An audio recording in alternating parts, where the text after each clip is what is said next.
Salve pessoal, tudo bem? Vamos então hoje para mais um tema, aumento da violência doméstica contra a mulher em tempos de pandemia. Esse é um tema ainda muito atual, um tema que esteve muito em discussão em 2020, 2021, e ele é um perfil de tema, de certa maneira, com uma pegada um pouco mais social, logo ele seria mais provável numa prova da Unesc, numa prova da UVV, e se houvesse no primeiro semestre agora uma prova da Multipix. Não é um tema padrão EMESCAM. Então, se porventura vocês quiserem trocar esse tema por algum tema de saúde que está na apostila de temas extras, cujo PDF está lá no grupo, fiquem à vontade para fazer essa substituição, né? Mas esse é um tema que a gente não pode passar por uma preparação sem fazê-lo diante da dimensão que isso ganhou no Brasil nos últimos 2 anos. Falar da violência contra a mulher no Brasil é falar de uma prática, de uma problemática que está instaurada no nosso país há séculos, né? O Brasil é um dos países do mundo onde mais morrem mulheres, o Espírito Santo é o estado da federação onde mais morrem mulheres, com maior volume de feminicídio. Então essa não é uma questão que foi construída agora. Talvez o cenário de pandemia, a gente vai explicar o porquê, tenha aumentado e potencializado esses casos, mas isso é uma prática que infelizmente faz parte aí do cotidiano do brasileiro já há bastante tempo. Bem, a leitura da coletânea é sempre o nosso ponto de partida e o texto de número 1 ele se abre falando um pouquinho sobre formas alternativas de denúncia. Bom, a denúncia no formato convencional, né, de violência contra a mulher, tentativa de feminicídio, né, o que quer que seja, é feito de vias convencionais. É ligar para uma delegacia, é ir pessoalmente até uma delegacia registrar um boletim de ocorrência, é mandar mensagem para um Disque Denúncia, mas a pergunta é, como fazer isso no cenário da pandemia, onde o agressor dessa mulher, na maior parte das vezes, estava dentro de casa com ela, já que durante o isolamento social, nos períodos mais severos da pandemia com lockdown, as pessoas, muitas tiveram que trabalhar em home office. Então essa foi uma problemática que talvez tenha acentuado ainda mais a violência doméstica no Brasil. Violência contra a mulher é o foco dessa discussão, mas a gente pode dizer que a violência doméstica no Brasil como um todo, também direcionada às crianças, aumentou durante a pandemia pelo convívio mais estreito entre as famílias durante o isolamento social, tá certo? E aí nesse processo de dificuldade de encontrar canais de denúncias, é que algumas pessoas, né, as grandes influencers, né, em sua maioria, lançaram nas redes sociais, principalmente no Instagram, campanhas de incentivo à denúncia no formato mais alternativo, né? Teve uma que ficou muito famosa, que era a campanha do X na mão.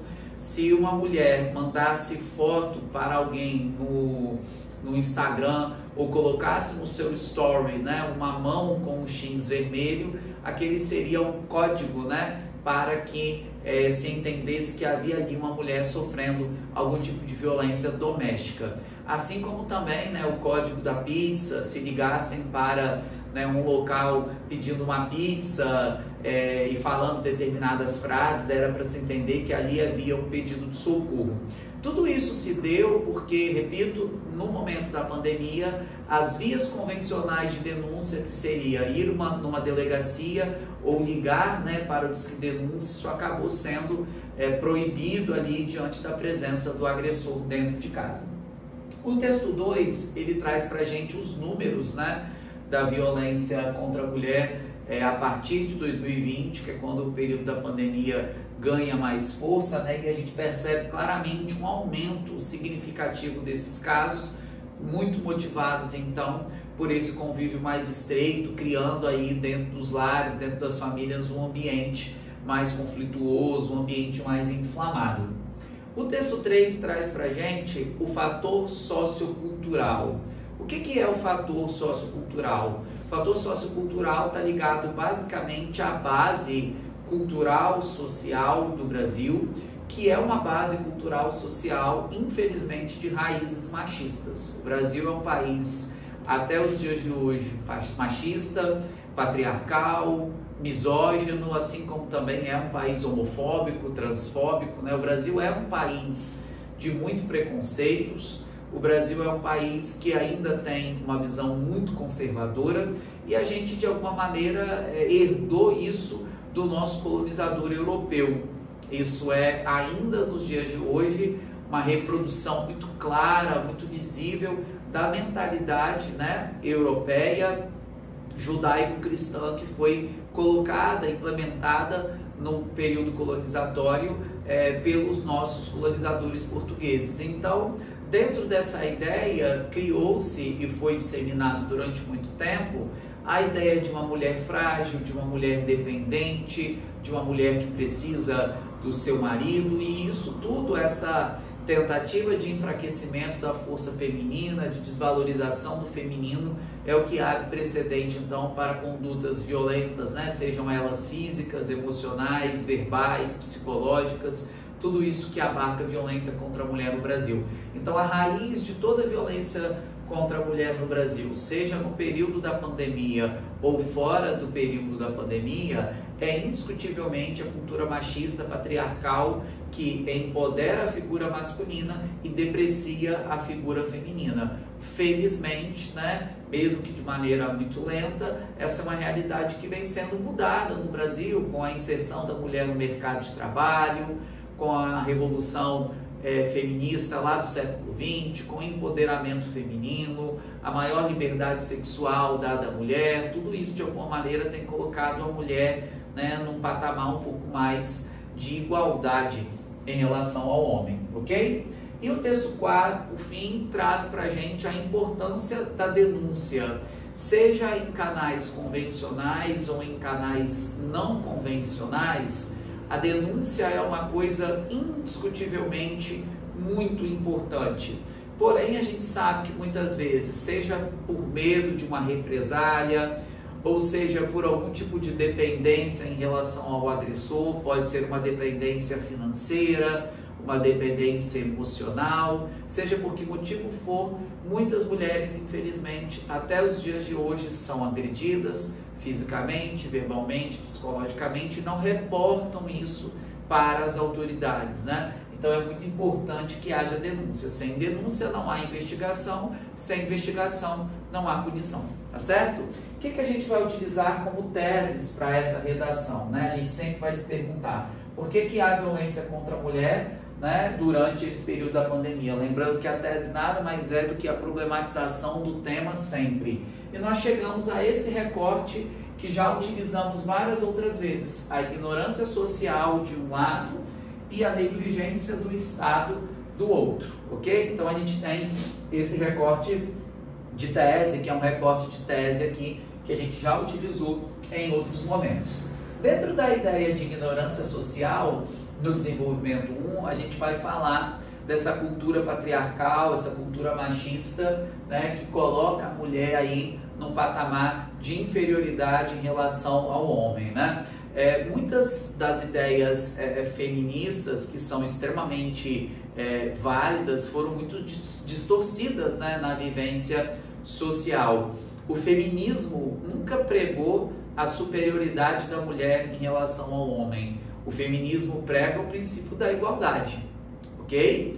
O feminismo, que é tão, né, sem lógica quanto o machismo, prega a superioridade da mulher em relação ao homem. E aí não faz o menor sentido esse tipo de reivindicação. Então, quando a gente fala dos movimentos feministas, o que eles querem é tão somente o princípio da igualdade, nada de superioridade, tão somente o princípio da igualdade. Então, é muito interessante a gente perceber que essa cultura patriarcal, machista, é uma cultura responsável até os dias de hoje, né? Infelizmente, por essa visão distorcida que se tem, essa visão depreciativa da mulher. E aqui é um ponto muito interessante esse tópico aqui, por isso que eu estou grifando ele de verde, que é a falta de controle emocional, né? Que seria mais ou menos o seguinte: o período da pandemia foi um período que deixou as pessoas com um psicológico abalado, né? Então, o isolamento social, a ansiedade, as pessoas que perderam emprego, perderam dinheiro, perderam parentes, familiares, a própria iminência da morte, quer dizer, todo mundo com medo, sem saber quanto tempo aquele isolamento duraria, se aquilo poderia vir ou não a afetar a nossa vida, mas nada disso deveria servir de justificativa para a adoção de uma conduta violenta. Nada disso deveria servir de justificativa para descontar, né, essas demandas emocionais como violência em terceiros, seja uma criança, seja uma mulher. Vale lembrar que os índices de agressões a crianças também aumentaram durante o período da pandemia. Não foi só a mulher afetada, né? Crianças, infelizmente idosos, né, foram também agredidos durante esse período de pandemia. Então, de alguma maneira, tudo isso foi muito fruto da falta de controle emocional das pessoas durante esse período pandêmico, que foi difícil para todo mundo, mas, repito, não deveria servir, né, de violência contra absolutamente ninguém. E na segunda parte do texto entra a ideia da negligência do Estado. Em que aspecto o Estado brasileiro ele se mostra negligente em relação a essa temática? A gente não tem nas grandes mídias as campanhas educativas, né, chamando a atenção da sociedade para a necessidade do fim da violência contra a mulher. Parece que essas questões só ganham as grandes mídias quando aparece aí, de alguma maneira, né, algum feminicídio, que a questão ganha, né, os grandes jornais e etc. E aí, às vezes, a família das vítimas faz um pouco mais de barulho em relação a essa questão, e aí parece que, de alguma maneira, isso ganha, né, um espaço aí nas mídias. Mas, via de regra, parece que essa é uma questão que não foi tão divulgada e segue, né, sendo pouco divulgada pelo Estado. Então o Estado brasileiro ele precisaria estar fazendo mais campanhas, né, que chamem a atenção, né, da sociedade para a necessidade de abandonar velhos hábitos, né, abandonar falas preconceituosas, abandonar visão distorcida das coisas e realmente encarar a mulher com a importância que ela tem para a sociedade. E também é muito importante que o Estado divulgasse, né, os canais de denúncia. É claro que os canais de denúncia convencionais, eles foram muito abafados durante o período da pandemia, conforme eu disse, pela presença dos agressores dos lares. Mas muitas pessoas nem sequer sabem que o 181 é que recebe esse tipo de denúncia. Né? Você pode estar ligando para o 190, que é a polícia, né, e etc, etc, etc. Mas o 181 é um disque denúncias que recebe denúncias de toda e qualquer coisa que viole direitos humanos. Então, prática racista, né, prática de violência contra idosos, violência contra crianças, violência contra a mulher, tudo isso pode ser concentrado no 181, que recebe, né, esse tipo de denúncia. Então, muitas vezes as pessoas nem sequer sabem para quem que elas reportam, né, casos de violência, se elas têm noção de uma vizinha, de um parente, de alguém que está sofrendo com esse tipo de situação. Então, seria muito importante que esses canais eles estivessem, então, mais em evidência na sociedade, sobretudo se a gente pudesse usar as grandes redes sociais, que hoje é um espaço onde a população, no geral, se faz presente, ok? Como solução do problema, eu estou sugerindo que vocês trabalhem com o Ministério dos Direitos Humanos, trabalhando em duas vias, né? Uma via das campanhas educativas pelo fim da violência contra a mulher e na divulgação dos canais de denúncia para essa prática, ok? Lembrando a vocês o seguinte, no governo anterior era Ministério da Mulher, da Família e dos Direitos Humanos. No governo atual é tão somente Ministério dos Direitos Humanos, tá? Então, foi tudo juntado nesse único ministério agora. Então, fiquem atentos aí à apostila de vocês teórica, que o PDF está aí no grupo, né? E tudo, e o pessoal do presencial tem esse material físico. Estejam aí atentos para não estar usando, né, de maneira equivocada os ministérios e acabar perdendo ponto aí se vocês encontrarem um corretor mais rígido, né? Então, estejam atentos aí para não ter nenhum tipo de problema com relação ao uso incorreto dos ministérios. Tá certo, gente? Esse é um tema extremamente relevante, esse é um tema ainda muito provável, repito, esse é um tema de aspecto mais político-social, logo ele combina mais com a prova da Unesc, com a prova da UVV e com a prova da Multivix se houvesse, né? A prova da EBSCAM dificilmente trabalharia nessa via temática, mas como nós estamos fazendo um curso das particulares como um todo, a gente precisa, né, circular pelos temas. O tema da semana passada foi exclusivamente de saúde, que foi a questão, né, da problemática da automedicação. Então ali a gente tem uma coisa 100% direcionada para a saúde, mas a gente tem que circular pelos outros perfis de tema, já que é um curso direcionado para todas as particulares de medicina do estado, tá certo?